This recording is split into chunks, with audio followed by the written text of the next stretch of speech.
Welcome back to 31 horror movies that I've never seen in 31 days. Today's video that I watched, Scared Shrekless.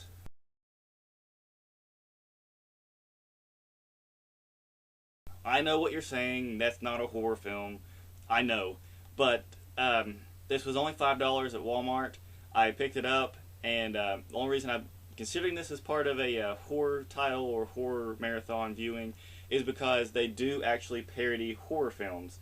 There's actually a Michael Jackson's Thriller music video that they do as a bonus feature where Shrek actually does a complete version of Michael Jackson's Thriller.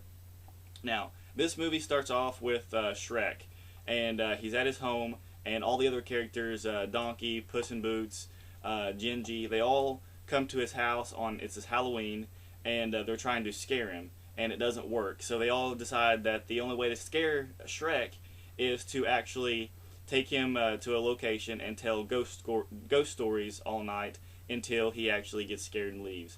So they find a place. It's an old abandoned castle. They all sit down in front of a fireplace and they start telling stories, each one of them. And each story is pretty much a spoof of a horror film.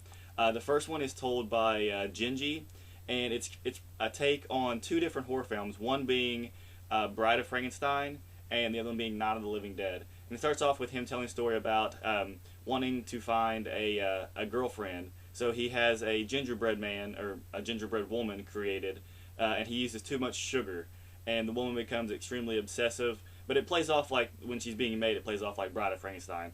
But she becomes too obsessive with him, and he tries to actually get rid of her. He kills her, and then he pushes her into a thing of batter, and the machine keeps making more and more and more of them. So at the end, Gingy goes back to his house, and he looks out of his window, and he sees all these thousands of little tiny gingerbread women walking like zombies, approaching his house and trying to attack him and everything. It was really funny. The only thing about it is the voice of Gingy gets on my nerves. It's really, really low, or really high pitched, and it's hard to hear some of the words he's saying. And he just himself is kind of annoying, but the story itself was really funny. And then we jump into the second story told by a blend between Puss and Donkey. And Donkey always interrupts Puss's story, which it starts off with it's a parody of Psycho, and it's called The Boots Motel.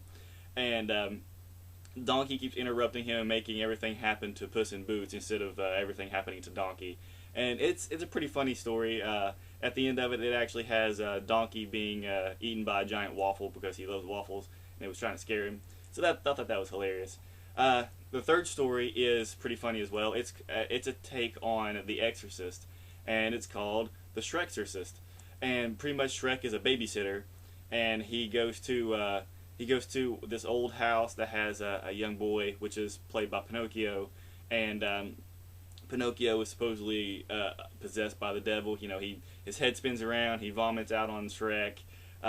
He floats in the air, and Shrek has to figure out what's wrong with him, and it's actually pretty funny. I got a good laugh out of it. But the movie itself is only about 25 minutes long, made up of all three of those stories, and then plus as a bonus feature with Michael Jackson's Thriller done with the Shrek characters.